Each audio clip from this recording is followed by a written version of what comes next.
Mes bien chers frères, convertissez-vous,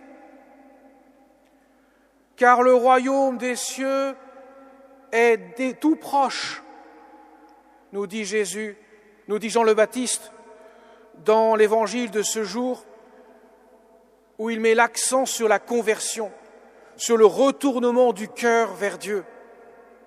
Et beaucoup viennent se présentent à lui pour être baptisés d'un baptême de conversion. Lui-même le dit, moi je vous baptise dans l'eau en vue de la conversion, afin de vous préparer, comme le prophétisait Isaïe, préparez le chemin du Seigneur, rendez droit ses sentiers, vous préparez à accueillir celui qui doit venir, le Messie. Et voilà que Jean le Baptiste constate qu'il voit arriver devant lui des pharisiens et des sadducéens pour se faire baptiser. Alors on pourrait penser que ces gens-là sont honnêtes, mais apparemment Jean le Baptiste ne le voit pas de la même manière, car il est extrêmement dur avec eux. Il leur parle de engeance de vipère. Il commence par les complimenter. Engeance de vipère. C'est plutôt à rebrousse-poil. Mais pourquoi il dit cela? Il y a une raison, mes bien chers frères, qui nous concerne tous, parce que la préparation que Jésus voudrait à travers la voix de Jean le Baptiste, elle est singulière, elle est même nouvelle par rapport à ce que peuvent connaître le peuple d'Israël. Trop souvent, les pharisiens, les sadducéens, mais le peuple était comme ça aussi, puisque c'était l'ère du temps, on se préparait de manière extérieure. On accomplissait des rites. Mais Jean le Baptiste, lui qui connaît le cœur de Jésus, parce que cela lui est révélé. Même lui-même en a fait l'expérience déjà dans le sein d'Élisabeth, lors de la visitation, lorsque Marie est venue voir sa cousine Élisabeth. Il s'est prosterné dans le sein de sa mère, devant l'enfant Jésus qui est dans le sein de Marie. Il veut manifester à travers cela, à travers cette réprimande contre les pharisiens et les sadducéens, ne vous contentez pas d'accomplir des actes extérieurs. Ne vous satisfaisez pas de cette petitesse. Je demande plus, je veux la conversion de vos cœurs. C'est vos cœurs qui m'intéressent. Parce que si vous ne vous convertissez pas, vous ne verrez pas arriver celui qui vous est envoyé. Et Jean le Baptiste ne se trompera pas.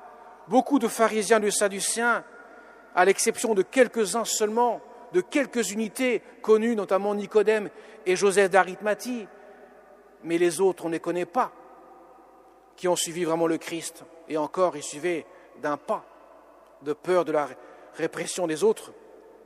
Eh bien, ces pharisiens et sadducéens ne reconnaîtront pas le Christ. Ils ne le verront même pas, parce qu'ils le prendront pour un imposteur. Ils se mettront dans la tête que cet homme-là n'est qu'un homme, ne peut pas être Dieu, puisqu'il dit des choses qui relèvent de Dieu, mais il est homme devant nous. Comment peut-il être élu de la foi ? Leur cœur est fermé, leur cœur n'est pas ouvert. Et donc, par conséquent, ils ne se laissent pas enseigner. Ne l'oublions pas, mes chers amis.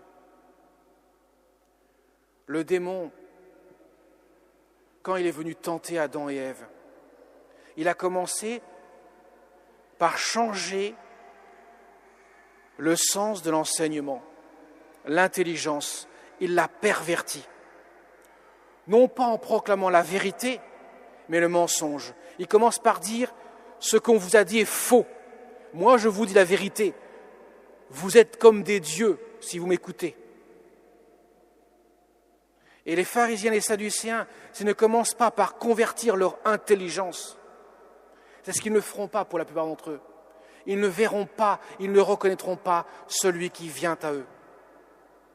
C'est pour ça que Jean le Baptiste, sentant que la conversion n'était pas réelle, pas assez profonde, il va les traiter d'engeance de vipères. Autrement dit, il va leur dire « vous êtes comme le diable, vous êtes dans le mensonge. Notre intelligence n'est pas ouverte à la grâce de Dieu. » La conversion commence par l'intelligence. Accueillir la parole de Dieu. Et puis, ensuite, il faudra faire preuve d'humilité. Et ça, pour un pharisien, un sadducéen, c'est une mission quasi impossible. L'humilité, c'est je reconnais que je suis une créature devant le Créateur et que je ne peux pas me substituer au Créateur, ne peux pas me prendre pour un Dieu. Par conséquent, l'intelligence éclairée par la parole de Dieu doit me conduire à l'humilité, de reconnaître que celui qui vient à moi est le Dieu et par conséquent, tout ce qu'il dira, tout ce qu'il fera, je l'accueillerai.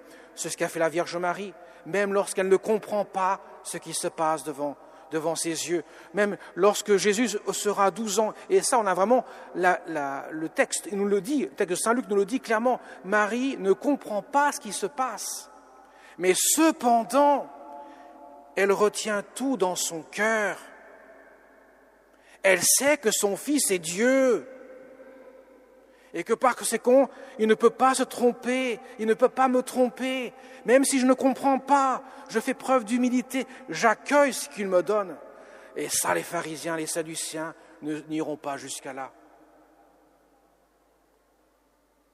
Jésus leur posera la question, pour quelle œuvre voulez-vous me condamner ? Nous ne voulons pas te condamner pour une œuvre, nous voulons te condamner parce que tu prétends être Dieu alors que tu n'es qu'un homme. Mais qui vous a dit que Dieu ne pouvait pas s'incarner ?